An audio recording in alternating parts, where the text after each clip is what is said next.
Well, today we're going to, for our prophecy update, we're going to continue our series in the strong delusion that seems to be coming on the world. As you know, each week we talk about this convergence of at least the stage setting portion of the end times where these things are beginning to converge. And as they converge, it's going to get my view is that as these things get closer and closer to the return of Christ, this convergence is going to cause a lot of, for lack of a better term, turbulence in the world. And it's going to seem very troubling to those who don't understand what's going on. There'll be some, though, because of the strong delusion, that they'll just think everything is fine, just like there are plenty of people out there right now. So we're going to look at a little bit of an economic update. Then we're going to get into just some of the things that happened the last week that I think indicate that the strong delusion that's coming is already in place and growing in our world today. A lot of economic news this week was not very good. There's quite a bit of economic slowdown. There are people who've noted that shipping rates for various commodities and goods are dropping very precipitously, which means that there's not a lot of economic activity.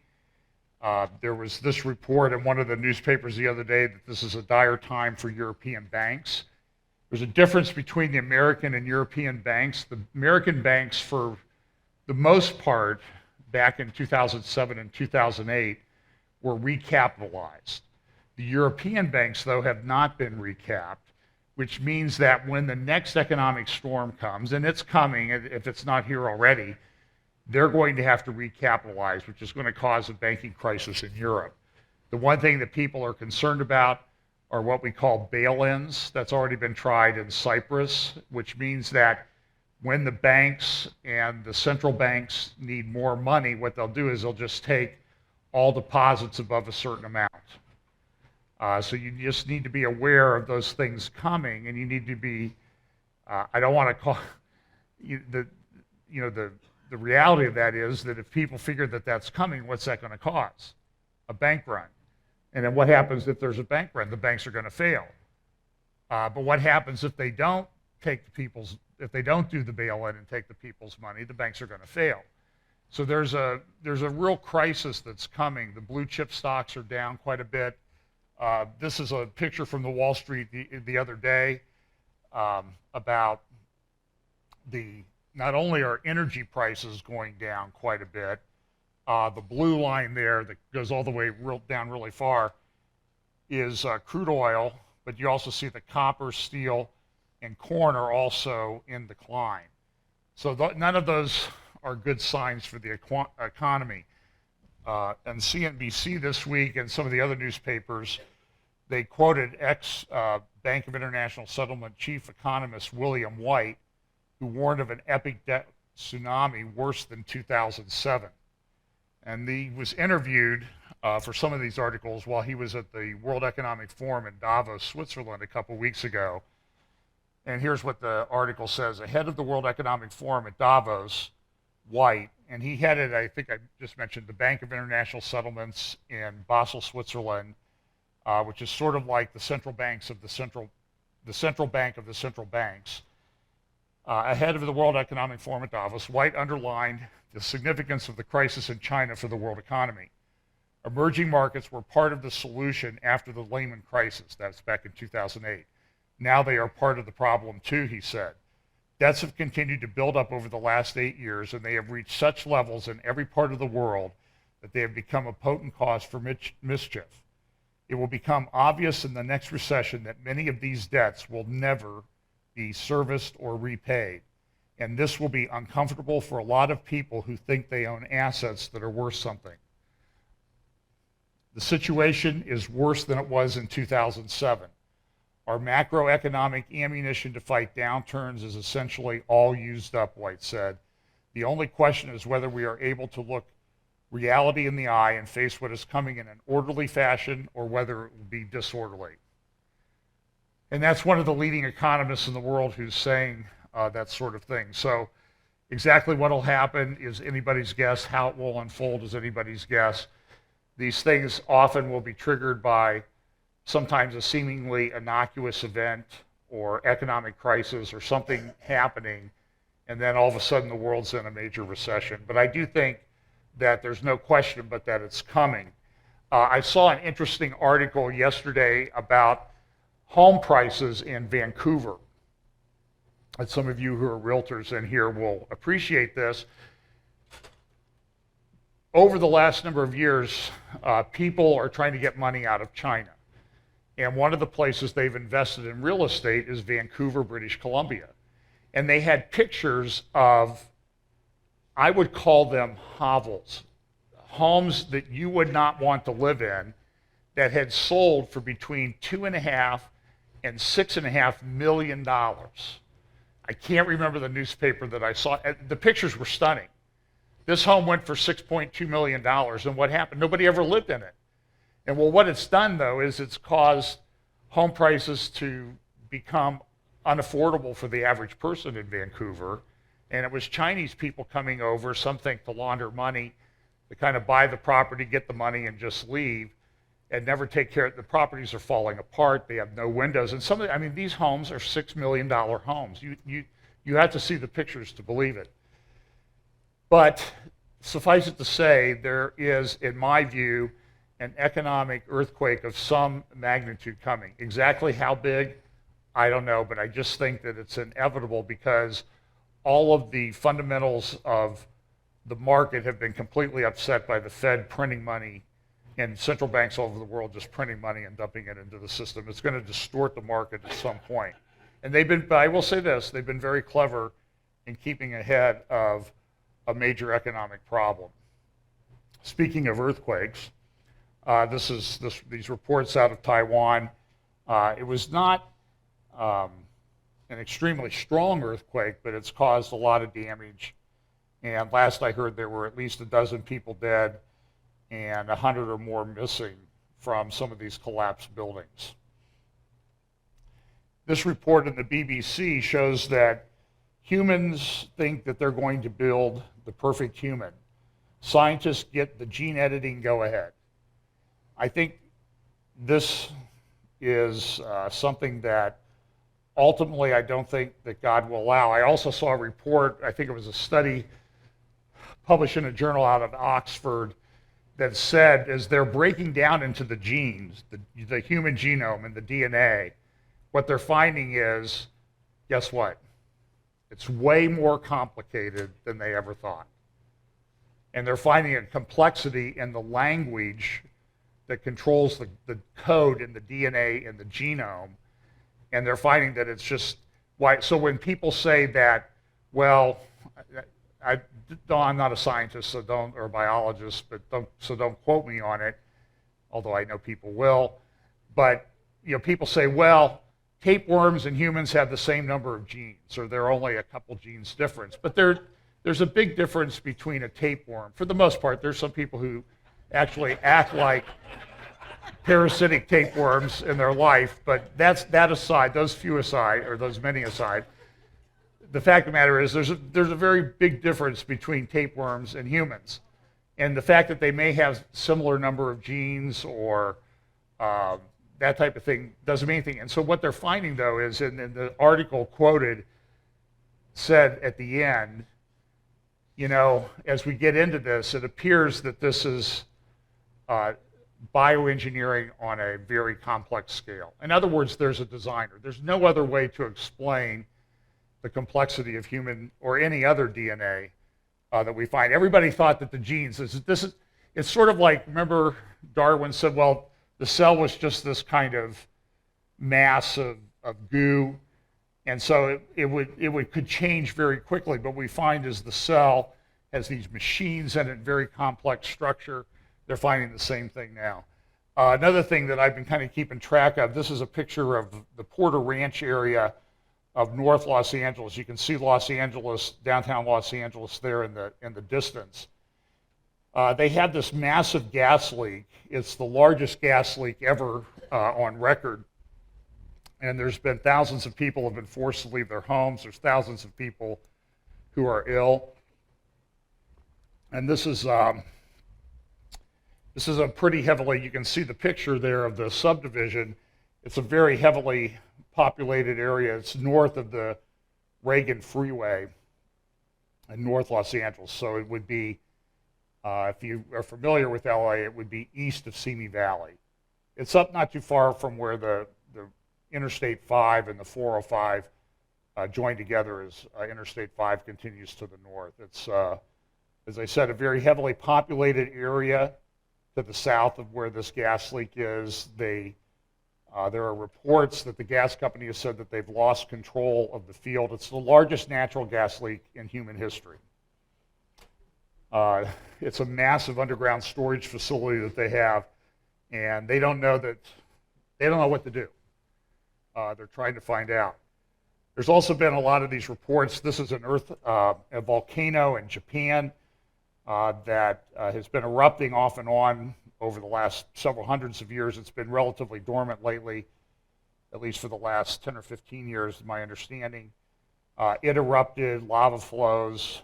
There are quite a few volcanoes in the Ring of Fire around the Pacific Ocean. That I think there are 5 of them that are erupting right now, which is a little bit unusual. There were 2 that started erupting a couple weeks ago within hours of each other on the same essential plate.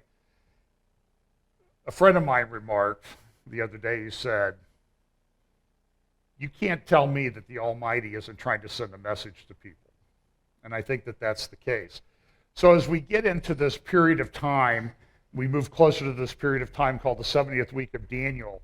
One of the things that, at least this is my understanding, this is the way I've been looking at things recently, is we know that there are these seals that will be open. There are also trumpet judgments. There are bowl judgments. But one of the things that it appears is that these judgments are progressive. The seal opens, and then it eventually reaches a climax. And that's what it's going to be like with this strong delusion. We're going to see, and I don't think there's any question, but that we see the strong delusion operating right now.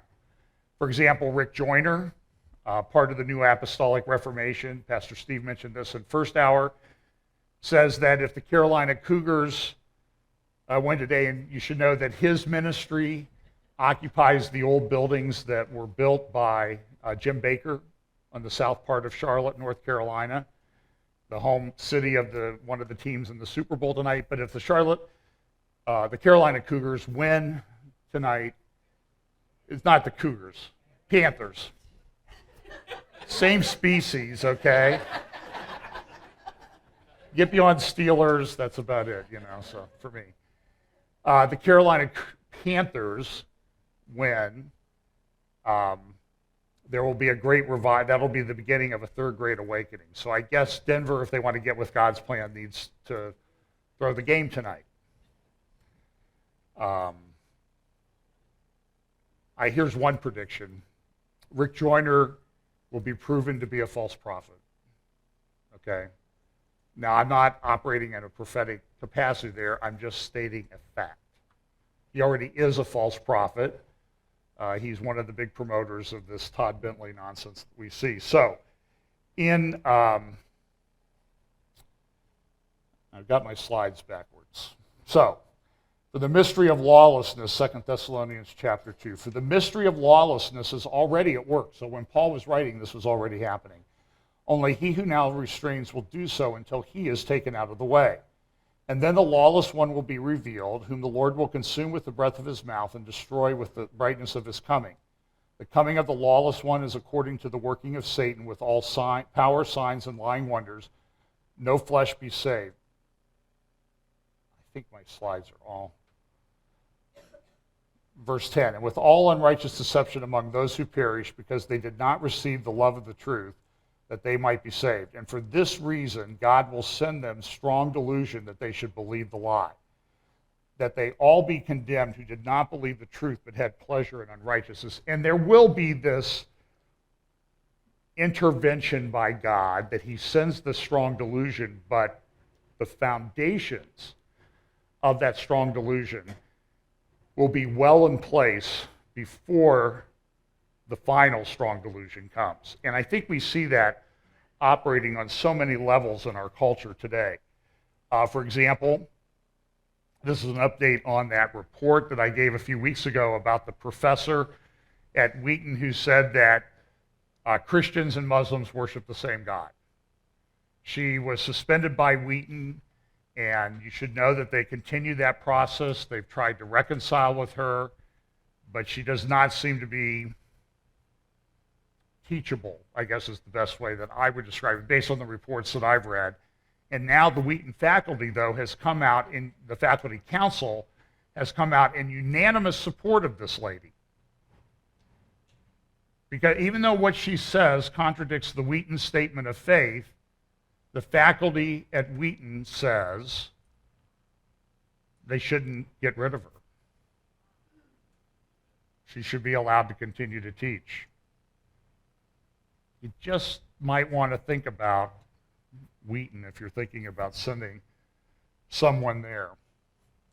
But one of the most stunning displays this week of delusion was this. And there's no sound of this video, so you can just watch it. This is the Vatican this week. And they brought in two bodies. One was a guy named Padre Pio.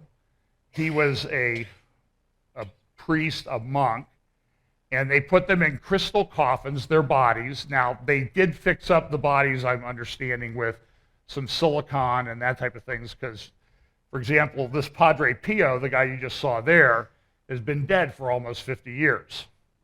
So you would expect his body deteriorated some, but they put them in crystal coffins, and they brought them, and they wanted them to get to the Vatican before Ash Wednesday, which is coming up, and there's some part of some jubilee, and so people are going to come and pray to these bodies for a blessing. And this is endorsed by the Pope. And so you see here at the Vatican, and this is a truncated version of the procession. They first brought them into St. Peter's Square, went around the obelisk that was there, placed the bodies out. They essentially had a ceremony, I guess maybe a mass. They sprayed incense, sprinkled the incense or whatever over the bodies. The bodies were then carried into St. Peter's Basilica, taken up to the great altar there, and laid out there in front of the great altar. You can see the two bodies there. And they're supposed to be there in St. Peter's. Whether they're going to move them off to the side or not, I don't know. But those bodies are going to be there for the next year. Now, this Padre Pio, here's what one of the articles says. For 50 years, he bore the marks of Christ. Father Fernandez said, yet the marks disappeared as soon as he died. There were accusations that they were self-inflicted. We're talking about the stigmata that some Catholic mystics have, and this guy was a mystic of the first rank. So he wasn't an ordinary guy. He had special gifts. He could see right into people's hearts, they said. And so here he is. This is the Pope promoting essentially necromancy, something that's clearly forbidden by Scripture. And yet there are thousands of people. But the problem that I have is there are so many evangelicals today that want us to believe that there's no difference between true Christianity and Roman Catholicism. And there is a huge difference. One is true, one is false. But too many people are saying, there's no problem, they worship the same things.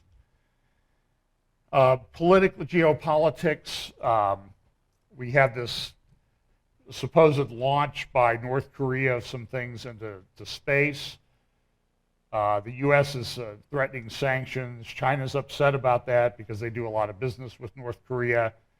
There's also concern that North Korea is testing so that they can send a nuclear missile across the Pacific to the west coast of the United States and engage in an EMP attack where they would sort of bring down our electric grid, or at least the grid of a large part of our country.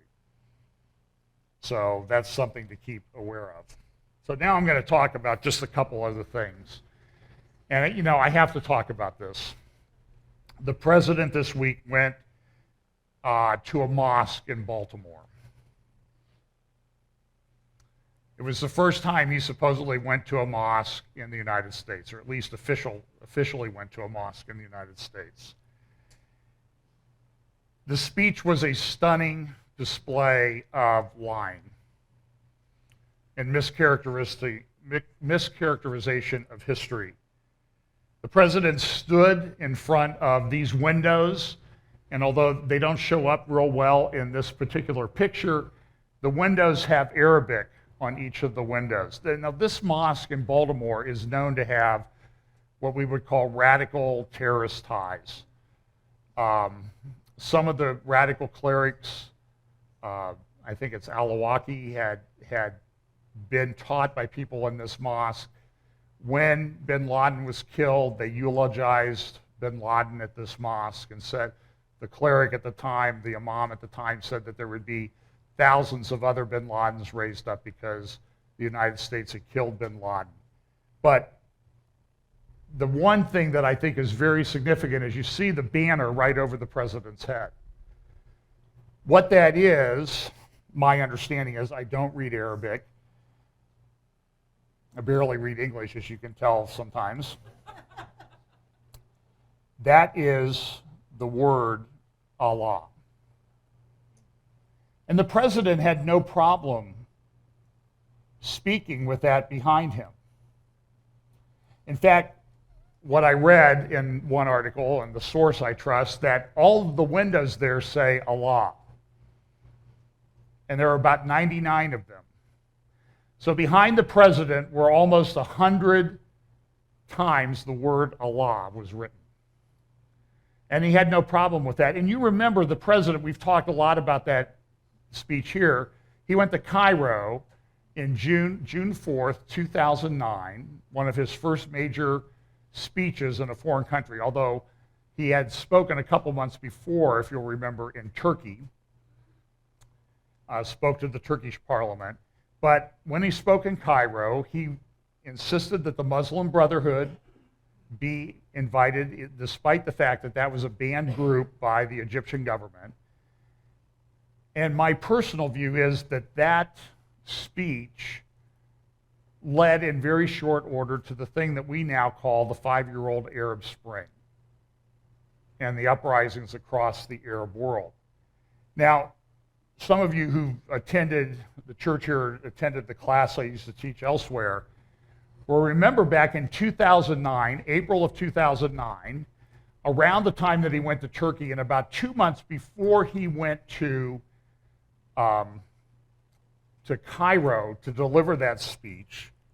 And again, I think the June 4th, 2009 speech is one you should go back and read or listen to again, because I think you will see a lot of what this president has done wrapped up in that speech. It's a very significant speech. And I think it, in a sense, I think it was prophetic. And he made some, I know it's hard for you to believe, but the president made some outlandish claims in that speech about the role of Islam in American history. But less than 2 months before he did the speech in Cairo, he went to Garson Hall at Georgetown University. It's a very common place, and this is what Garson Hall looks like before the president's people take care of things. And you will note above the blue panel, there is a black panel with a cross and the letters IHS. And that's a Greek letter representation of Jesus. That's not what the place looked like, though, when the president spoke, because you see the panel there on the left, the word Jesus, the president's advance team came in and said that the word Jesus had to be covered up. And Georgetown, being the great Jesuit school that it is, said, okay, no problem. Here's another picture. You can see where this IHS is. And it was covered up. Because the president didn't want that behind him when he gave his speech. But now, 7 years later, almost, he goes to a mosque in Baltimore, and the word Allah, he's fine with. I think that speaks volumes about where he's been coming from all this time. As if you shouldn't have realized it already. If there was ever any doubt in your mind where he's coming from, you shouldn't have it anymore.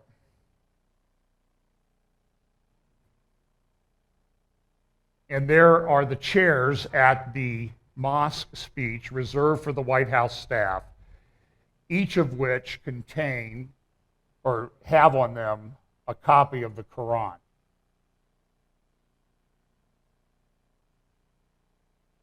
By the way, I haven't looked at the pictures. I know Michelle Obama was there, but a day or two later, he went to the National Prayer Breakfast in Washington, and I don't remember seeing too many of the White House staff there. But they were there at the mosque. Here's just a couple. I promise these are brief clips of what the president had to say. Here's clip one. The Muslim American community remains relatively small, so several million people in this country. Well, that's not what he said in the speech in Cairo. He talked about the great numbers of people that's contrary to what he said in Cairo. Here's number two. We've got to tackle this head on. We have to be honest and clear about it, and we have to speak out. This is a moment when, as Americans, we have to truly listen to each other and learn from each other. And I believe it has to begin with a common understanding of some basic facts. And you know, I express these facts, although they'd be obvious to many of the people in this place, because unfortunately it's not facts that are communicated on a regular basis through our media. So let's start with this fact. For more than 1,000 years, people have been drawn to Islam's message of peace. And the very word itself, Islam, comes from salam, peace. The standard greeting is, Assalamu alaikum, peace be upon you. Well, it really means submission. And by the way, somebody wrote on a YouTube comment that I was saying that Islam is a religion of peace and love. I was saying that that's what they try to portray it as. That's what a lot of people believe, but I don't believe that. So if anybody wants to write that again, that's a good way to get yourself permanently blocked from commenting on our YouTube channel, is to make a comment like that.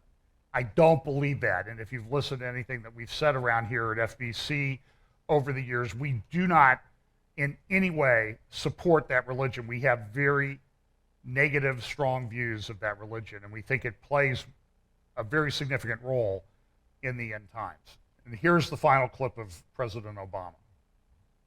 Jefferson and John Adams had their own copies of the Quran. Benjamin Franklin wrote that even if the Mufti of Constantinople were to send a missionary to preach to us, he would find a pulpit at his service.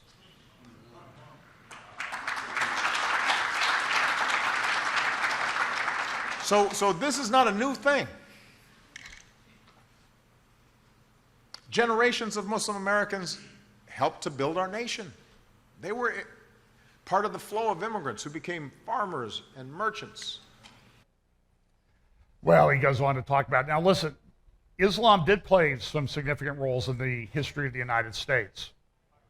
Every time you hear the Marine hymn, from the halls of Montezuma to the shores of Tripoli, it will tell you why Adams and Jefferson had a copy of the Quran. Because they wanted to understand what it was driving these Barbary pirates in the Mediterranean to take Americans hostage and sell them into slavery. And we created the Marines to deal with that. That's the role that it played in American history, among other things. Well, the president's speech, you can read it, you can watch it. I'm not going to play any more of it. But he had a, can I get an amen? A couple days later, or a day or two later, he went to the National Prayer Breakfast. God has not given us a spirit of fear, but of power and of love and of a sound mind, the president said. in his remarks. He said this: I pray that our leaders will always act with humility and generosity. I pray that my failings are forgiven. I pray that we will uphold our obligation to be good stewards of God's creation, this beautiful planet. I pray that we will see every single child as our own, each worthy of our love and of our compassion. And I pray we answer Scripture's call to lift up the vulnerable and to stand up for justice and ensure that every human being lives in dignity, including maybe Mr. President, all the Christians that have been slaughtered and persecuted and beheaded and crucified in the Middle East that you've never mentioned. The White House is looking into it on a legal standpoint as to whether they can call that genocide, what's going on in the Middle East. They're not comfortable with that conclusion yet. That's why they haven't said anything, they say. It's just a lie. The king of lies. I'm just stunned at the things that I see. This is important, though, because of what's going on in our culture and the delusion that's coming in at many, many different levels that you need to watch out for in your local community. And people who are watching online, you need to find out, what are kids in my school being taught?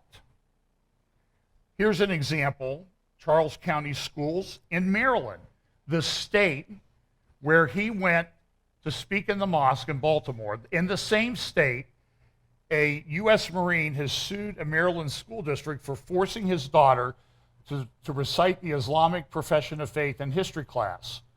Schools across the nation are forcing such Islamic indoctrination. This is from Investor's Business Daily. I think it's tomorrow's edition, or it was just a day or two ago. Listen to what this article says. It's on the editorial page. The Maryland district requires that students write out and confess the Shahada, the Islamic profession of faith, which states there is no God but Allah, and Muhammad is the messenger of Allah. However, the school district does not require students to recite the Ten Commandments, the Beatitudes, or John 3:16. The district, in fact, mandates that teachers spend only one day teaching Christianity while devoting 2 weeks to promoting Islam. This is fact. Charles County Public Schools also teach the following: most Muslims' faith is stronger than the average Christian. Islam at heart is a peaceful religion. Allah is the same God that is worshipped in Christianity and Judaism. It sounds like they got a lot of students that could get right into Wheaton. Islamic fundamentalists are opposed to Western imperialist pursuits. Muhammad was a businessman and trader who forgave people who opposed him. Well, he did. He forgave a group of Jews, and then he cut off the heads of all the men and put the women into slavery, sex slavery. Other things they teach: Muhammad was a businessman and trader. I always said that. Allah is the source of authority. This is what the kids are being taught. Muslim scholars preserved and expanded much of scientific knowledge. Muslims acted kindly to those they conquered. They did, as long as they submitted and they paid the tax, the very high taxes that were enacted. The editorial continues: talk about historic revisionism. The unit shamelessly sugarcoats the systematic Muslim beheadings of conquered Jews and pagans in Medina and Mecca under Muhammad's reign. In fact, the correct answer to test question number 18, question, how did the Muslim conquerors treat those they conquered, is, the correct answer is, with tolerance, kindness, and respect. The high school, which uses the Islam-endorsing textbook World History Survey, Patterns of Interaction, you ought to write that down, World History Survey, Patterns of Interaction, and see if that's being used in your school, would let Wood's daughter, that's the Marine who brought the suit, opt out of the assignments and threaten her with failing grades if she didn't do them. So she couldn't opt out of those assignments. When she refused, it stuck her in the library and flunked her for the unit. So Wood, who was banned by the school for complaining, sued in federal court, charging that the public school district is unconstitutionally promoting the Islamic faith. Parents should know that this unconstitutional promotion of Islam, along with the marginalization, even denigration of Christianity, is happening in public schools across the country as part of President Obama's Common Core curriculum. Similar cases have been reported recently in Minnesota, as well as even conservative states such as Tennessee, Texas, and Virginia. Project Veritas recently caught on camera a former marketing executive for textbook publishing giant Pearson Education revealing the anti-Christian, pro-Islamic agenda of Common Core. Veritas, quote, Christianity is totally out of Common Core, unquote. Ex-Pearson official Kim Kober, yes it is, totally. It's not a core concept at all. They said you have to talk about Islam. Parents must be ever vigilant. This is Richard Thomas of the Thomas More Law Center. Parents must be ever vigilant to the Islamic indoctrination of their children under the guise of teaching history and multiculturalism. This is happening in public schools across the country, and they must take action to stop it. And they were the ones who brought suit for the Woods. If more parents fail to fight back like the courageous Wood, they risk their children not being indoctrinated, but possibly even being converted to Islam in our otherwise secular public schools. It's a stunning problem. This refugee or the situation in Syria continues to spiral out of control. Here's a short video. This video is taken of the city of Homs. It's about 100 miles or so north of Damascus. It was the third most populous city in Syria when the war started back, the civil war started back in early 2011. These pictures are just stunning in the level of destruction in this city, a city about the size of the city of Columbus. This is why everybody's leaving Syria. It's been destroyed, effectively destroyed. The major cities look like this in great part. It's a Russian drone company that took these pictures. Just stunning levels of destruction. And we know there are a lot of prophecies about the destruction of Damascus and that type of thing. And a lot of Damascus looks like this already. This is Homs, not Damascus. But you know, when we talk about the destruction of Damascus, it's sort of like, well, it's not going to take much to make it a ruinous heap. You know, just a little bit more will finish the job. And this is what city after city in Syria looks like. Just stunning images. Now you know why everybody's left. Over half the country doesn't live where they used to live just 5 years ago. Stunning pictures. And the European Union, this report today, EU's passport fraud is epidemic. The refugee crisis and Paris attacks put the spotlight on Europe's free-for-all. Greece and Italy troubles U.S. officials the most. So some of our security officials are troubled by fake passports coming out of Europe. Why? Because the people can come in here on a fake passport. It's bad enough that this is the report that was issued this week. In the aftermath of Paris, the U.S. Department of Homeland Security became so worried about the implications for screening travelers to America that it gave France, Belgium, Germany, Italy, and Greece a February 1st deadline to fix crucial loopholes or lose access to the U.S. visa waiver program. The program allows about 20 million people per year from 38 countries, most of them in Europe, to enter the United States for business or pleasure without a visa. And this report from Interpol shows lost and stolen travel documents from 2010 to 2015, and look at the numbers. The gray bar at the bottom, in 2015, there were nearly 60 million lost or stolen travel documents worldwide. That's a lot. In Europe, it was over 30 million lost or stolen travel documents. And so this passport fraud, and that's how one of the bombers or one of the shooters got into Paris to do what they did back in November. The Institute for Study of War and American Enterprise Institute put out a report, criticalthreats.org. You can download the report and read it. I'm going to read a fair amount of this today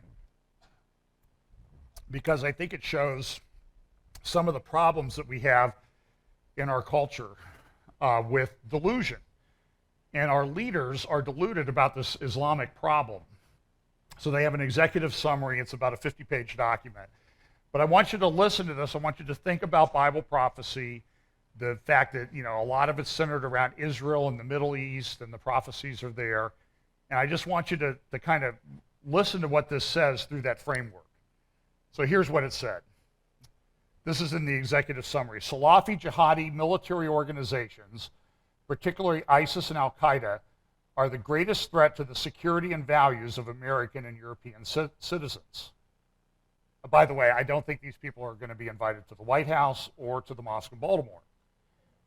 ISIS and Al-Qaeda pose an existential threat because they accelerate the collapse of world order, provoke domestic and global trends that endanger American values and way of life, and plan direct attacks against the U.S. and its partners.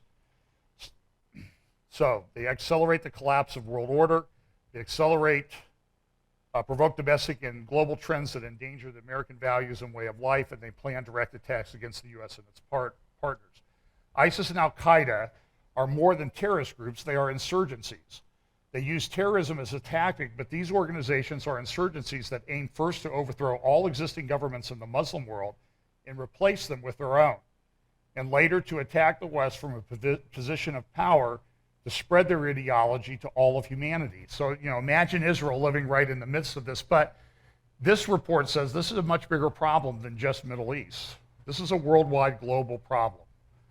Separating the elements of ISIS and Al-Qaeda that are actively working to attack the West from the main bodies of those groups fighting in the Middle East, Africa, and South Asia is impossible.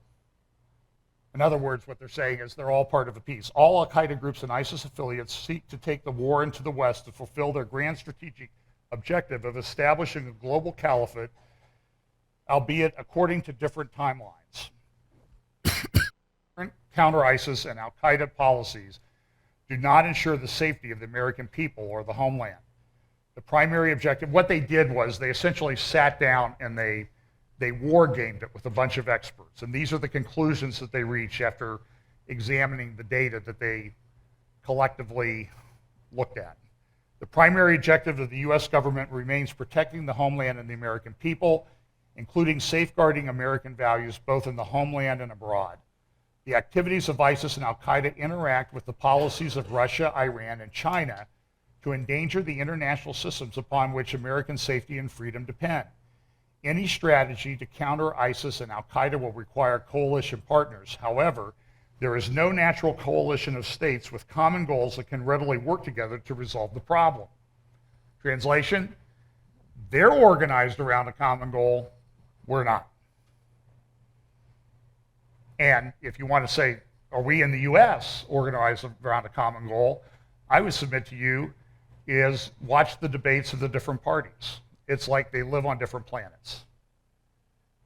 American and Western security requires the elimination of ISIS and Al-Qaeda regional bases and safe havens.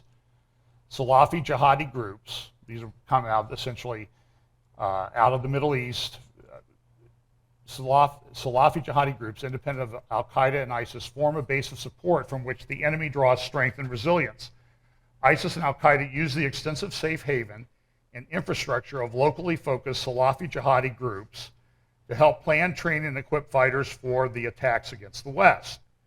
And what are some of those safe havens?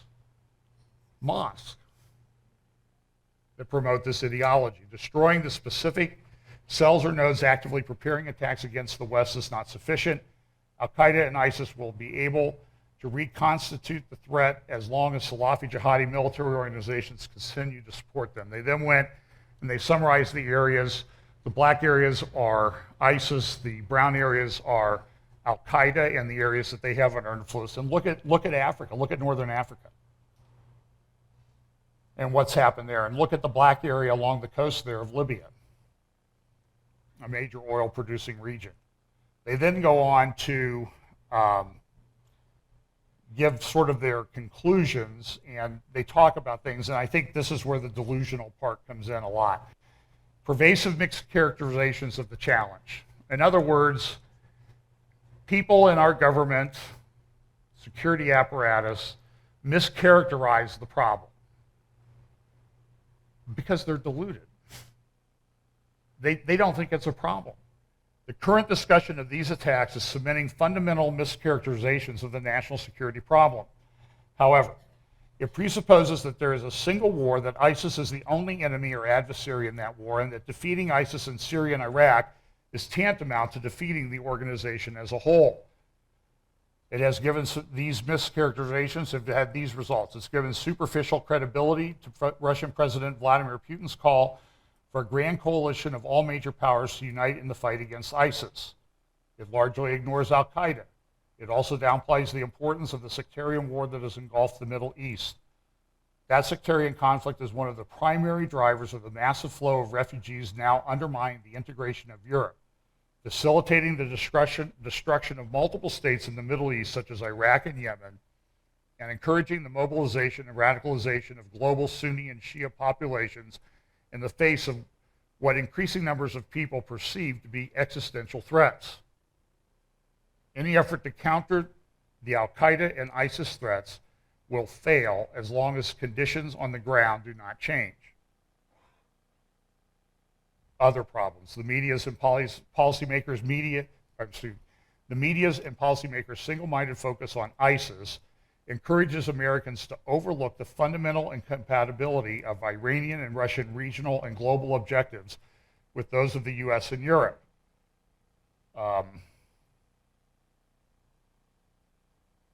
Such a narrow lens ignores Russia's revisionist grand strategy that links Moscow's actions in Syria with its continued war in Ukraine, its subversive global activities in the Baltics, and its mounting global military aggression. And I'm reading a lot of Christian prophecy websites that are talking about the great Christian Vladimir Putin and how Russia is the last bastion for protecting Christianity. And I'm just saying, as Russia has long had, at the height of the Cold War, they had 1 million people whose job was to engage in disinformation and propaganda. So I don't trust much of what I hear out of there. It simplifies an extremely complicated set of multi-actor, multi-theater conflicts into a problem that can be solved through counterterrorism targeting and homeland security measures, like taking your shoes off at the airport. It guarantees that the West will not design or execute a coherent strategy to secure its vital national interests. I'm going to leap ahead to the conclusion of this. It talks about all the different problems that have happened, the symptoms of the collapsing world. This sounds like a John Haller prophecy update. The symptoms of the collapsing world order have appeared already. The promises of the Arab Spring have largely failed states. ISIS has overrun the borders of Iraq and Syria. Russia has annexed border provinces in Ukraine. Refugees and migrants have overwhelmed Europe and collapsed the Schengen zone. That's the zone where you could travel without visas or passports between countries. Iran has fired missiles in the Straits of Hormuz. China has built islands to allow it to project power. And North Korea has tested a nuclear weapon. The collapse of world order creates the vacuums that allow Salafi jihadi military organizations such as al-Qaeda and ISIS to amass resources to plan and conduct attacks on scales that could overwhelm any defenses that the United States might raise. Even a marginal increase in such attacks could provoke Western societies to impose severe controls on the freedoms and civil liberties of their populations that would damage the very ideals that must most be defended. Sound strategy against these enemies requires effective action against their bases as well as appropriate domestic efforts. It's not a very optimistic report, but I think it's very realistic. We have a major problem. And this problem is, along with a number of other problems that we talk about here in our prophecy updates, is collapsing the world geopolitical order. Now, what's the end result of that? I think it leads to somebody who's going to come on the scene to at least make people think that he's got the solution to the problems. And Paul talks about that in 2 Thessalonians. The mystery of iniquity is already at work. It's going to reach its apex at the middle point of the 70th week when Satan directly possesses this individual. Then all bets are off. But the headlines this week, we see here this Islamic State exploits a divided Libya, reports of this continuing exodus. There's a major offensive by Russia and Syrian troops, the Assad Syrian government troops, against Aleppo and northern Syria, with the result that just this week, 70,000 people picked up and went to the Turkish border to leave Syria. 70,000. It's not an inconsequential number. Now, the EU's trying to slow the flow of migrants. They've said they're going to deport people. And my point is, I'll believe that when I see it. Sweden says they're going to deport 80,000 people. The same Sweden where a young lady was working in a group home where a number of unaccompanied minors, all males, were residing in southern Sweden. There was a dispute. She got stabbed to death. So what did the chief of police say? What did the prime minister of Sweden say? Well, we need to understand where these people are coming from. There was really no, people in Sweden are mad because the government and the police didn't really express any sympathy to these parents who had lost a daughter. In the Wall Street Journal yesterday, it says, oh yeah, by the way, guess what? Jihad comes to Africa. And the headline says, it could become the worst part on the planet, the jihadist growth in Africa. Africa's Muslim belt is getting bloodier. Boko Haram, the regional affiliate of Islamic State and one of the world's deadliest terrorist groups, has accelerated its campaign of almost daily suicide bombings. This is in Nigeria. Just last month, the group massacred 86 people, many of them children, in the Nigerian village of Dalari, and 32 others in the Cameroonian village of Bodo. Africa is now crisscrossed by war zones stretching from the Indian Ocean to the Atlantic. You don't hear much about it. Thus far, the rivalry between Islamic State and Al-Qaeda has kept these insurgencies separate, but that may not last. Meanwhile, the operations of these African militant groups have become increasingly sophisticated, often thanks to the expertise and advice shared by their patrons and allies in the Middle East. Widespread internet access and increasingly easy travel, using, guess what? Fake travel documents, have made these connections far simpler than just a decade ago. And Europe is in a major economic crisis, and how are they going to afford to fight this? In my view, it's the perfect prophetic storm. It really is. Economic, geopolitical, actors in place, all of those things. Melanie Phillips, I'll close with this. She wrote a great article in the Jerusalem Post on Friday called "Those Nice Israeli Bashers' Achilles Heels." Now, first of all, we know that this week at the Damascus Gate, a lot of us have been there. It's a very busy area. It's one of the main entrances to the old city. And outside the Damascus Gate, 3 young Palestinian men came up and started shooting. Now, listen, they weren't stabbing, they were shooting. They had pipe bombs on them, and a border guard, a young 19-year-old woman, stepped into the fray. That's their job. They were shot, and one of them died, 19 years old. But look how that was reported in the press by saying, oh, such a great unbiased news organization as CBS News. This is the headline that first appeared on CBS News before the one border security guard had died. 3 Palestinians killed as daily violence grinds on. Al Jazeera. They sounded like Al Jazeera because Al Jazeera said 3 Palestinians shot and killed by Israeli police at Damascus Gate and occupied East Jerusalem. Well, that didn't set well with a lot of people. They confronted CBS, and so CBS, using the same timestamp, changed the thing to Palestinians kill Israeli officer, wound another before being killed. That's a little bit better, but it still doesn't speak to the problem. And it says right there, 3 Palestinians armed with automatic weapons, explosive devices, and knives killed an Israeli security officer. And then, so this was yet another one of these scenes of by all respects, a wonderful young woman laid to rest at Jerusalem. You see her parents sitting there, and then you'll see her father get up and give a impassioned eulogy for his daughter.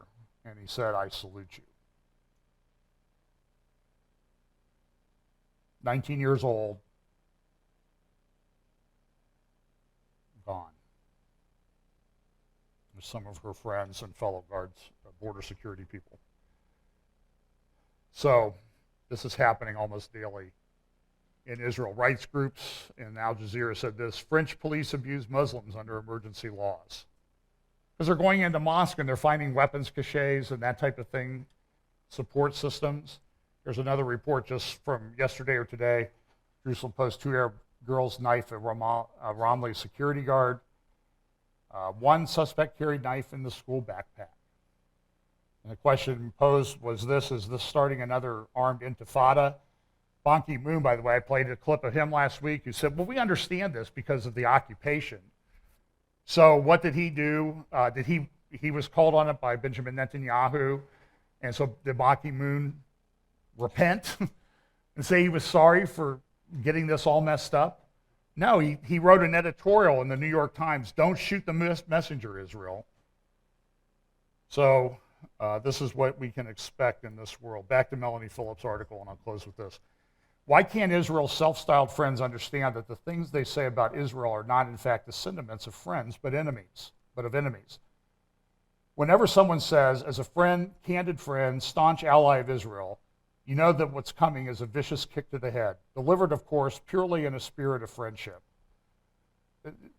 Melanie Phillips is the English, she lives in England, she's Jewish, but so she's the English version of Caroline Glick. The Canadian Foreign Minister, Stéphane Dion, described himself as a steadfast ally and friend to Israel, criticized both the Palestinians' unilateral pursuit of statehood and the Israeli settlement construction. Canada is concerned, he said, by the continued violence in Israel and the West Bank. Canada calls for all efforts to be made to reduce violence and incitement and to help build the conditions for a return to the negotiating table. Dion seems to be suggesting that Israeli terrorism victims were somehow asking for it, and that Palestinian murder attacks were to be equated with Israeli self-defense. Doubtless he thought he was being studiously even-handed and therefore fair, wise, and just. But in the battle between victim and aggressor, legality and illegality, truth and falsehood, even-handedness inescapably entails blaming the victim and tacitly endorsing illegality and lies. A few days later, UN Secretary General did something similar. While condemning the current wave of Palestinian stabbings and other attacks upon Israelis, he claimed the perpetrators were driven by alienation and despair. It is a human nature to react to occupation, which often serves as a potent incubator of hate and extremism, he said. Bond's apparently real bewilderment that anyone could possibly think he supports terrorism arises from 2 things. The first is his fundamentally false view that the Arab war against Israel. The occupation does not cause Palestinian violence. It is unending Palestinian violence that prolongs the occupation. The Palestinians are driven by despair at the absence of their state. How can this be so when they have turned down repeated offers of such a state since the 1930s? This is not an occupation in the normally accepted understanding of the word. Israel has not occupied other people's land because the disputed territories never belonged to another people.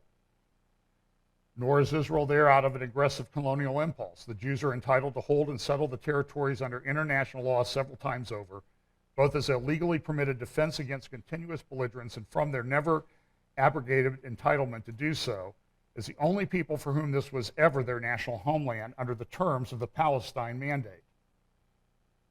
To the West, these Jewish victims of terrorism just don't exist. At the same time, the Western media never report the near daily Palestinian incitement of the mass murder of Israeli Jews. That doesn't fit the narrative of the Palestinian victims of Israel. For identical reasons, the media also ignores the victimization of Palestinians by other Palestinians. According to Palestinian Media Watch, last year the Palestinian Independent Commission for Human Rights received 292 complaints of torture, maltreatments, and physical assault in the West Bank and 928 in the Gaza Strip. Israel is not in the Gaza Strip unless they go in there to clean house. The West remains almost totally ignorant of the tyrannical abuse Palestinians inflict upon one another, but why is its Palestinian narrative thus hermetically sealed against the truth? Then she says this, here's the second reason for Bond's bewilderment. Progressives subscribe to universalizing agendas. These by definition deny any hierarchy of cultures or moral values. So Palestinian society cannot, in other words, equality, right? Everyone's the same, all cultures are the same. Who are we to judge? So Palestinian society cannot be held to be innately hostile to human rights, and Palestinian terrorism is equated at best with Israeli defense against such attacks. Thus, on Holocaust Remembrance Day, of all things, Bond equated anti-Semitism with anti-Muslim bigotry, but the two are not remotely comparable. Of course, there are some who are rationally bigoted against Muslims, but most anti-Islamic feeling is a rational response to Islamic violence and aggression. By contrast, anti-Jewish hatred is true bigotry, as it is based entirely on lies, myths, and paranoid and deranged beliefs about Jews who have never posed an aggressive threat to anyone. Bond and others committed to the universalism think this equation is fair. In fact, it diminishes Jew hatred and sanitizes Islamic aggression, which is why progressives who think they are pure because their hearts so conspicuously bleed for the oppressed are not pure at all. They are morally corrupt. They aren't driven by compassion for any kind of victim. What drives them instead is hatred of supposed victimizers in the powerful West. Their purported even-handedness thus camouflages a moral degeneracy. And then this accompanying, this was in Investors Business Daily the other day, Why Socialism Isn't a Bugaboo for Millennials by Catherine Rampol. They have op-eds. This is somebody writing on the left.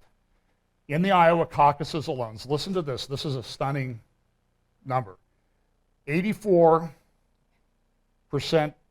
Sanders beat Clinton 84% to 14% in this age group, according to entrance polls. That's a 70-point margin. Just for reference, note that in 2008, in the very same state, Iowa, among the very same demographic, Barack Obama bested Clinton by only 46 points. Now it's 70. For a communist, a rank socialist, whatever you want to call it. And Obama was young and cool. Sanders is more of an eccentric grandpa type.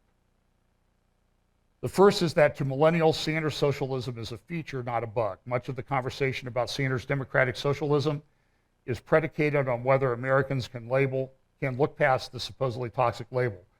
But millennials love Sanders not despite his socialism, but because of it. Socialism has, and this is a person on the left writing this, socialism has never been a dirty word for the current cohort of youth who either didn't live through the Cold War or don't remember it. We are more likely to associate socialism with prosperous, egalitarian, relatively well-functioned Scandinavian states. Go take a trip to Sweden and run one of those group homes, I would suggest to her and others. Places that produce awesome things like IKEA and the girl with the dragon tattoo, and with autocrats who starve their people. In a recent YouGov survey, 43% of respondents under age 30 said they had a favorable opinion of socialism, while just 32% said the same about capitalism. Stunning numbers, just absolutely stunning numbers. So back to Melanie Phillips, I'm almost done. While denouncing Israel, they support Palestinians who throw gays from the tops of tall buildings, talking about progressives, who abuse women and children, who jail, torture, and kill dissidents. They support the racist ethnic cleansing of Jews from a future state of Palestine. They help incite false grievances that kill. They have the blood of innocents on their hands. I showed you the gay rights protest against a gay rights organization from Israel last week just because they're Jews. But they think of themselves as fair, decent, and progressive. This is where they are vulnerable. For like Bond, they also tend to be remarkably thin-skinned. That's because their image of themselves really is all that matters to them. They don't care about the world's victims. They care about being seen to care.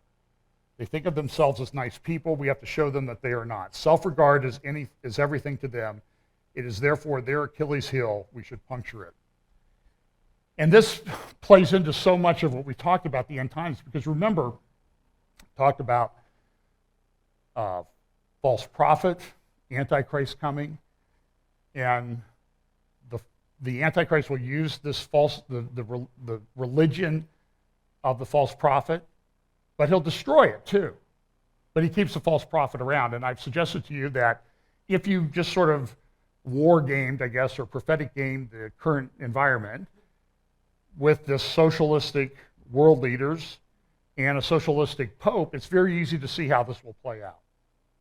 And this is something that I don't think has ever been set up this way in history. We have world leaders who use religion as a prop. We have a pope who uses his supposed Christianity as a prop to further a leftist agenda. This is a perfect stage setting for these events to unfold. And so I just encourage you is you've got to stay in the Word. You've got to stay focused. You've got to look at these things going on through a biblical perspective, or it'll drive you crazy. It really will. There are days when, Pam will tell you, there are days when it's just like, I want to get on a plane and fly someplace far away and pretend like everything is okay. But we can't do that. God will get us through this. But fortunately, we have the ability to understand the things that are going on. So let's pray. Father, again, we're so grateful for your prophetic word. And Lord, we just pray like Daniel that as difficult as these times may seem, we just pray that you will fulfill your prophetic word exactly as your prophets predicted to your glory. And Lord, we pray that we will do all that we do to your glory. In Jesus' name, amen.